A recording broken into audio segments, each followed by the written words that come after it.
des Nations est l'événement de l'année de cette discipline. Plus d'une trentaine de pays s'y affrontent au cours de 3 manches, puisque chaque nation est représentée par 3 pilotes. Un en 125 cm3, un en 250 cm3 et le dernier en catégorie Open.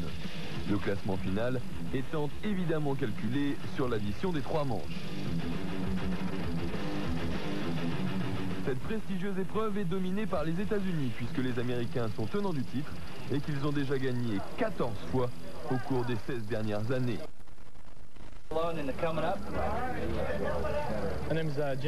Je m'appelle Jeff Emig et je roule pour les États-Unis sur la Kawasaki numéro 3.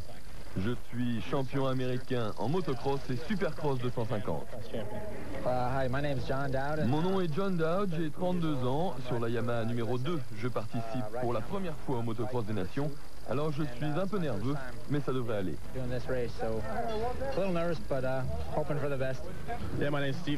Je suis Steve Lamson, je pilote la Honda numéro 1. J'ai obtenu 2 fois le titre américain en 125.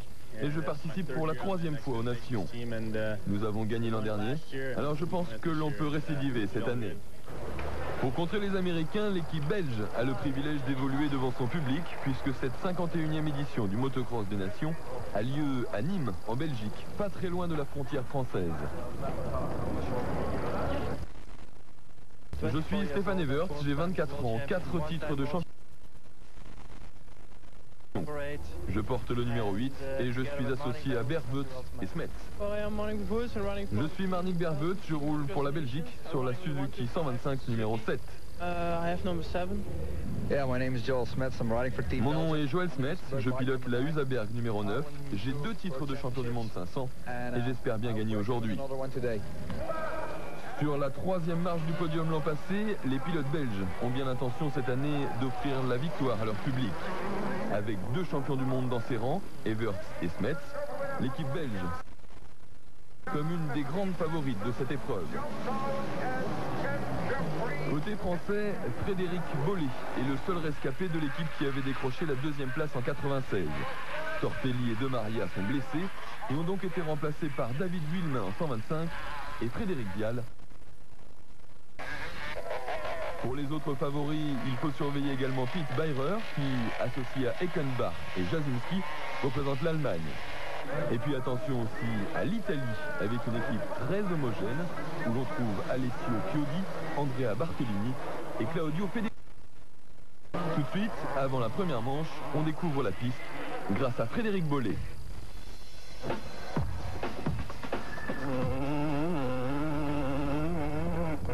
Alors nous voilà partis donc sur un tour du circuit de Nîmes, un circuit qui était très arrosé par rapport à la poussière, puisqu'il ne fallait pas qu'il y ait de poussière, donc les manches de l'après-midi, il faisait très beau ce jour-là.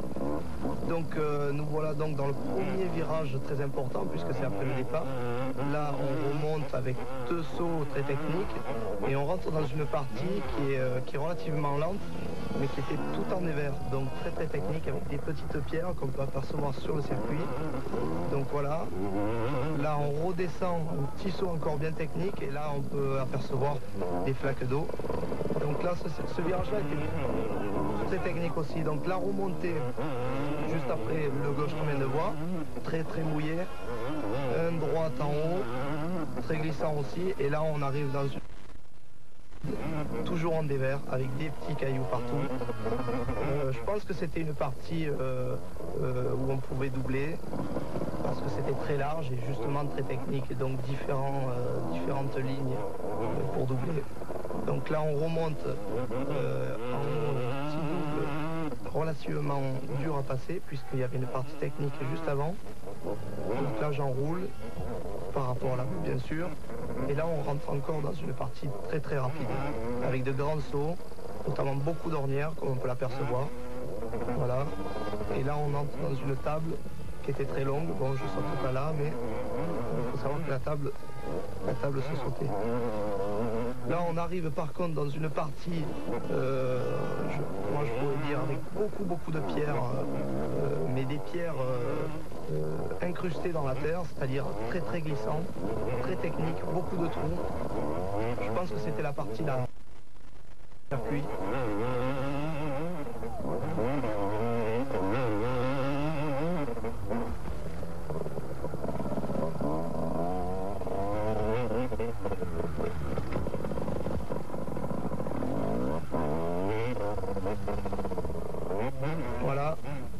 on remonte. Là, on arrive presque à une cassure en descendant.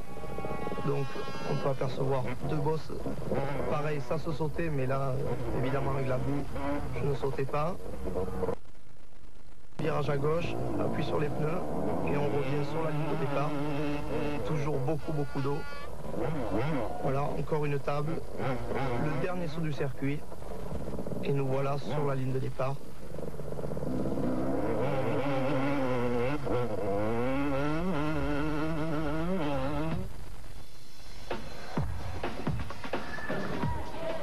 Et tout de suite, la première manche où vont s'affronter les pilotes de la catégorie 125 et ceux de la catégorie Open. Malheureusement pour eux, dans cette première confrontation, la piste a été un peu trop généreusement arrosée par les organisateurs pour éviter la poussière. Et du coup, c'est dans un véritable bourbier que s'élancent les 39 pilotes de cette manche, devant un public venu en masse autour du circuit.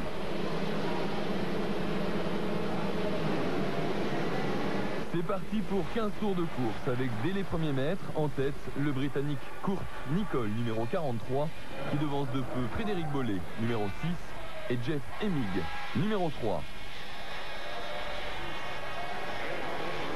Pas facile dans ces conditions de parvenir à tenir sa place et surtout d'arriver à y voir quelque chose de bout. Il faut également éviter les pièges des inévitables embouteillages du premier tour, comme dans ce virage, Bollé qui se retrouve un moment bloqué par Emig.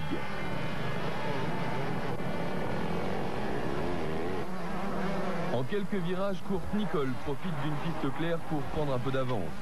Juste derrière lui, l'Américain Jeff Emig occupe la deuxième place, mais se voit de plus en plus menacé par Joel Smets, numéro 9, survolté par l'événement et soutenu par une bonne partie du public présent. Alors, pour ne pas les décevoir, Smets attaque son rival. Le duel entre les deux hommes est magnifique. Le Belge réussit même un moment à passer, mais l'Américain résiste vaillamment et reprend sa position dans la foulée.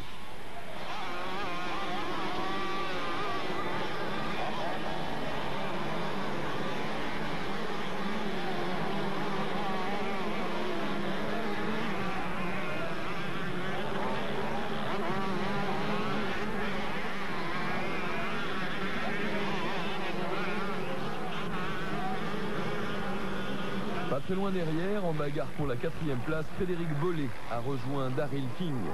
Bollé, héroïque, roule sans lunettes après les avoir retirées à cause de la boue. Un handicap qui ne l'empêche pourtant pas d'attaquer et de doubler le Néo-Zélandais dès le 6e tour de course.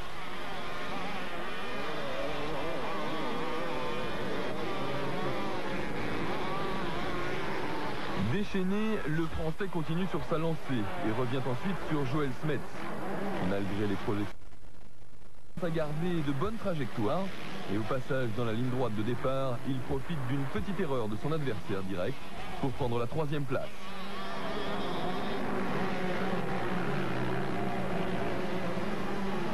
Et le festival Bollé continue, tandis que son coéquipier, David Vuillemin, au guidon de la 125, est remonté en 14e position. Il s'attaque maintenant à Jeff Emig pour tenter de lui ravir la 2e place. Mais sur cette piste pleine de pièges, Bollé chute à 3 tours de l'arrivée.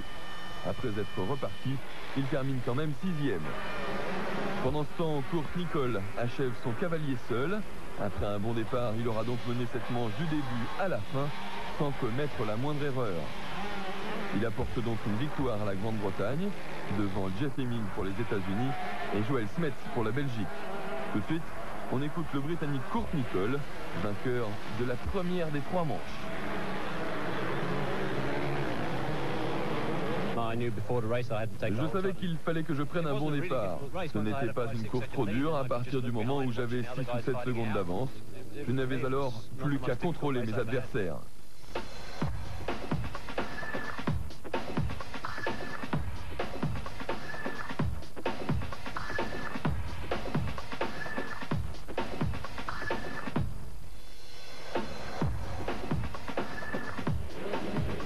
Au départ de la 2e manche, on retrouve les pilotes 125 qui n'ont eu que 45 minutes pour se reposer.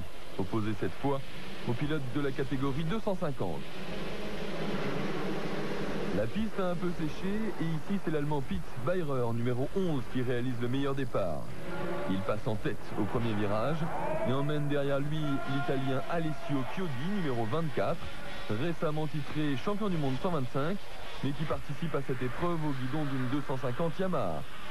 A noter qu'à ce moment de la compétition, après la première manche, l'Italie occupe la deuxième position, ex aequo avec la Belgique, et juste derrière la Grande-Bretagne.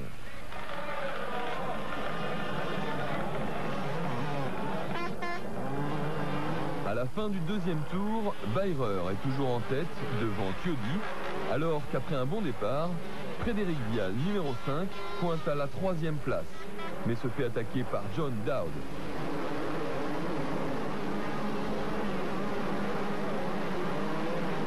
Un demi-tour plus loin, l'Américain se fait de plus en plus pressant et ne va pas tarder à passer.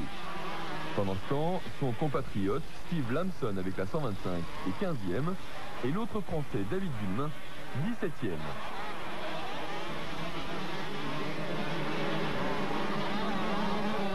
Vial cède donc ici une place et doit ensuite résister à la fantastique remontée de Stefan Evert, numéro 8. Après un départ moyen, en 5 tours, le quadruple champion du monde est revenu dans les roues du Français, qui se défend vaillamment, mais qui, encore une fois, va devoir s'effacer face à la supériorité et surtout la rapidité de son adversaire. Evert passe au début du 6e tour, il est alors 4e.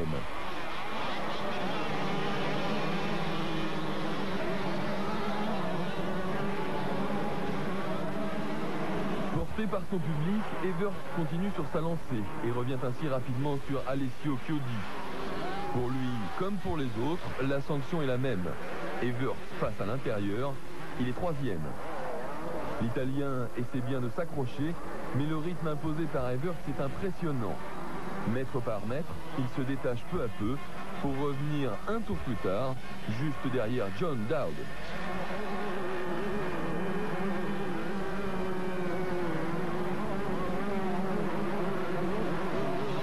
Et voilà le Belge dans les roues de l'Américain.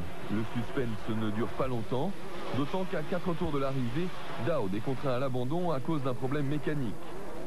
Catastrophe donc pour les États-Unis, pourtant tenants du titre, mais qui cette année ne se classeront qu'à un très modeste 8e rang mondial, l'un des plus mauvais résultats de leur histoire.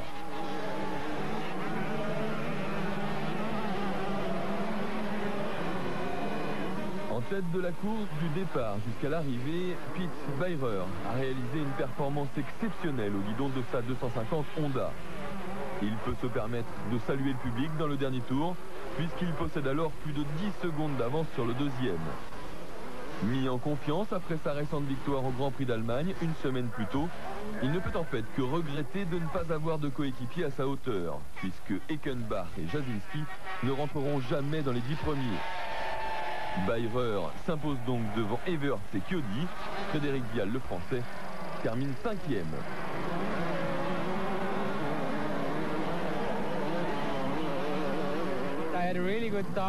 J'ai pris un très bon départ, c'était un petit peu risqué au premier virage à l'intérieur, mais je suis passé. Ensuite j'ai roulé tranquillement en sachant que je pourrais tenir le rythme, puisque j'ai gagné de cette manière dimanche dernier à Geldorf. Je n'ai fait aucune erreur, c'était une super course.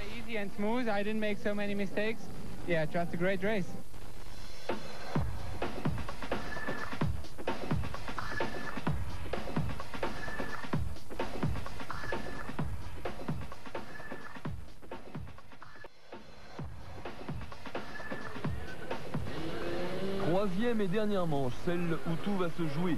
La France n'a alors plus beaucoup de chance de remporter cette 51e édition, puisqu'elle est seulement en 4e position. Tout reste encore possible en revanche pour la Grande-Bretagne, l'Italie et la Belgique, qui, après 2 manches, comptent exactement le même nombre de points en tête du classement.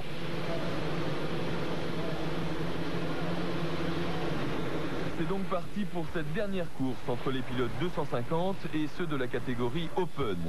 Au premier virage, c'est Smets qui passe en tête, mais se fait immédiatement déborder par Emig et Beirer, encore lui. Dans ce premier tour, c'est l'Américain qui mène, mais Beirer, décidément très en confiance ce jour-là, ne va pas tarder à se porter à sa hauteur. Derrière ces 2 hommes, On trouve un groupe encore assez compact, composé par Smets, Eastwood, le français Frédéric Bollé et un peu plus loin le belge Stéphane Evert, encore une fois moyennement parti, mais qui profite de ce début de course pour rattraper son retard.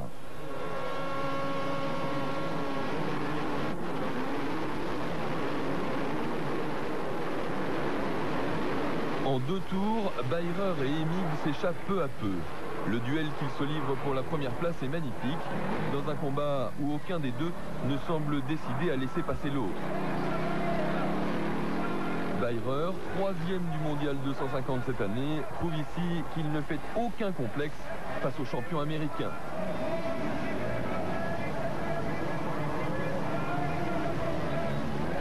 Et puis, après une meilleure accélération en sortie de virage, l'Allemand prend un avantage qui va se révéler déterminant. Emig sait que son pays n'est plus en course pour la victoire et va alors commencer à dégringoler au classement. La preuve, en quelques virages, c'est Smets qui vient lui contester la 2e place. Alors que Bayreur prend quelques mètres d'avance, Smets rejoint donc l'Américain qui commence déjà à peiner un peu. Le pilote belge va alors profiter d'une petite erreur de son adversaire pour le passer et prendre ainsi la 2e place.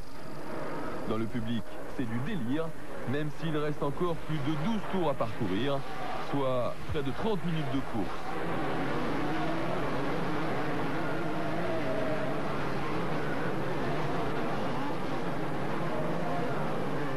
Les affaires de Jeff Emig ne s'arrangent pas, puisqu'après avoir perdu 2 places en 2 tours, il se retrouve menacé par un groupe de 3 pilotes, emmené par Frédéric Bollé, numéro 6. Il y a aussi Joachim Karlsson, le 21, et à peine plus loin, Stéphane Evert, numéro 8. Sachant la France hors course pour la victoire finale, c'est donc pour le panache que Bollé défend chèrement les couleurs de son pays. En dehors des circuits, Emig est un ami à lui, mais sur la piste, pas de sentiment. Bollé passe à l'intérieur, imité dans la foulée par le Suédois Karlsson. Et le calvaire continue pour Jeff Emig. Cette fois, il doit résister à la pression de Stéphane Evert. Un duel intéressant, puisqu'il oppose le champion du monde au champion américain. Une rivalité qui dure depuis bien longtemps et qui, ici, va tourner en faveur du Belge.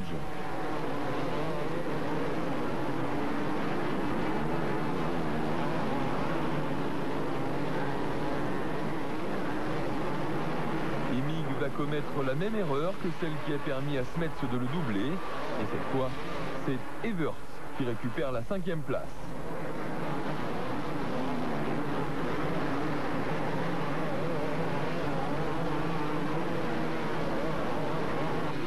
Cinquième tour, le trio de pilotes qui vient de se débarrasser de Emig a maintenant fondu sur Joel Smets.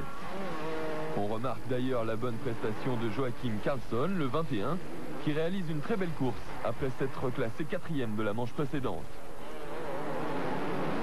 Beau parcours également de Frédéric Bollé, toujours dans le groupe de tête et qui confirme ainsi sa grande forme en cette fin de saison.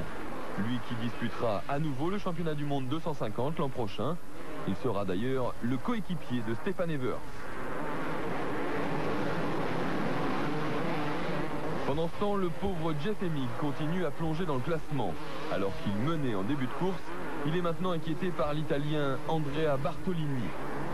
Finalement, Emig terminera seulement 12e, juste derrière son compatriote John Dowd.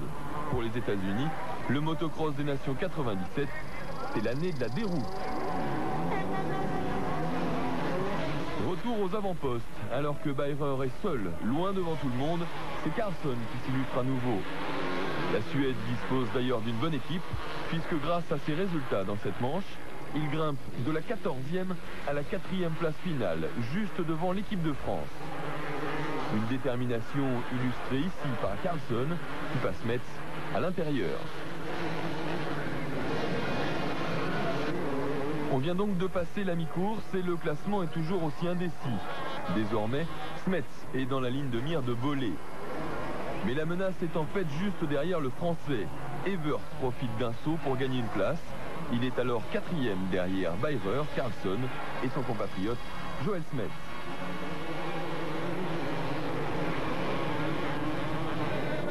Grâce à de telles positions, la Belgique semble prendre un avantage décisif pour la victoire, puisque pour l'Italie, Bartolini est alors 6e et Chiodi seulement 23e après être tombé en début de course. La Grande-Bretagne voit également s'envoler ses illusions, puisque Mark Eastwood occupe la 9e position et Kurt Nicole la 14e. Et pourtant, les pilotes belges ne se contentent pas de ce résultat et veulent ajouter le panache à leur victoire. Après avoir quelque peu patienté derrière son coéquipier, Evert va le passer pour partir à la poursuite de Carlson.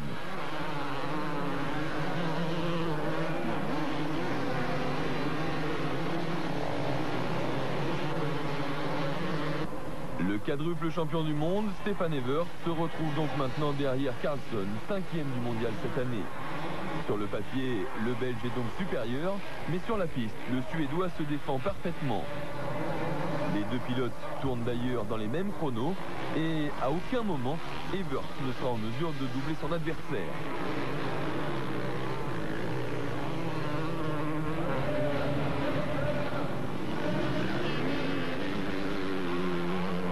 Un peu plus de 10 secondes devant, Fritz Beirer, en état de grâce, continue sa démonstration. Beirer, 24 ans seulement, aura donc été l'homme fort de cette épreuve et permet ainsi à l'Allemagne de se classer 6e. À peine plus loin derrière, la bagarre est toujours aussi intense entre Smets et Bollé. Un duel magnifique qui durera jusqu'à l'arrivée et tournera finalement à l'avantage du Français. Dommage pour les tricolores que Vial soit tombé en début de manche, car quand on voit la combativité de Bollé, on se dit que la France, à défaut de la victoire, aurait bien mérité une place sur le podium final. Mais le motocross des nations est une course d'équipe et les bons résultats d'un seul pilote ne peuvent suffire à assurer la victoire. Reste malgré tout que Vial et Vuillemin ont affiché un bon potentiel qui devrait pouvoir payer dans les prochaines années. C'est en tout cas l'avis de leur manager, Patrick Boniface. Coup de chapeau donc à Frédéric Bollé qui a parfaitement rempli son contrat dans cette 51e édition des Nations. Il finit cette manche en 4e position.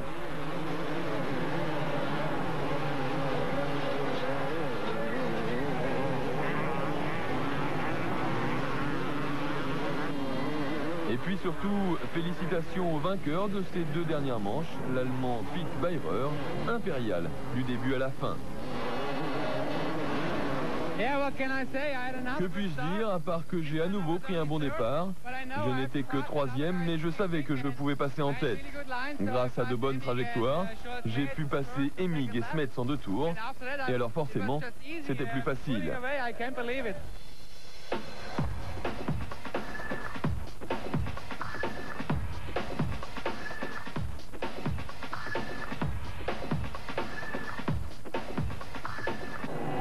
Beirer, vainqueur de manche, mais pas de l'épreuve, puisqu'au classement général, la victoire revient donc à la Belgique. L'équipe la plus homogène, composée de Marnik Berveutz, Stefan Evert et Joël Smets. La Belgique avait déjà remporté le motocross des nations il y a 2 ans, mais cette fois, la victoire est encore plus belle, puisqu'elle s'est déroulée devant son public. C'est vraiment une émotion extraordinaire. Je ne savais pas dans le dernier tour si nous avions gagné, mais le public criait tellement fort, c'était génial. J'ai connu une saison formidable, le titre de champion du monde et maintenant cette victoire au motocross des nations devant notre public. Merci aux supporters. Ça n'arrive peut-être qu'une fois tous les 20 ans que les nations se déroulent en Belgique. Alors gagner devant son public, c'est vraiment fantastique. C'est, je crois, le plus beau jour de ma vie. Deuxième l'an passé, la France régresse un peu puisqu'elle perd 3 places. 5e, un résultat moyen, mais qui satisfait quand même les membres de l'équipe. À part la première manche où j'aurais pu finir 2e, j'étais tout à fait capable de prendre la 2e place. J'étais dans la roue de Jeff Emig. À quelques tours de la fin, bon, j'avais plus de lunettes, je suis tombé, je fais 6. Oui, je pense que c'était des bonnes nations. On n'avait pas, au départ, on n'avait pas un team pour gagner. On s'est tous donné à 100%, c'était le principal et j'espère que l'année prochaine le team sera le même, encore plus fort. Mais si c'était des bonnes nations. La Belgique monte donc sur la plus haute marche du podium devant l'Italie et la Grande-Bretagne. Les Anglais auront d'ailleurs le privilège d'organiser la prochaine édition dans 1 an à Fox Hill, une épreuve où les Américains voudront probablement laver l'affront qu'ils ont subi ici 8e seulement, c'est leur plus mauvais résultat depuis plus de 15 ans. Bref, encore de belles bagarres en perspective.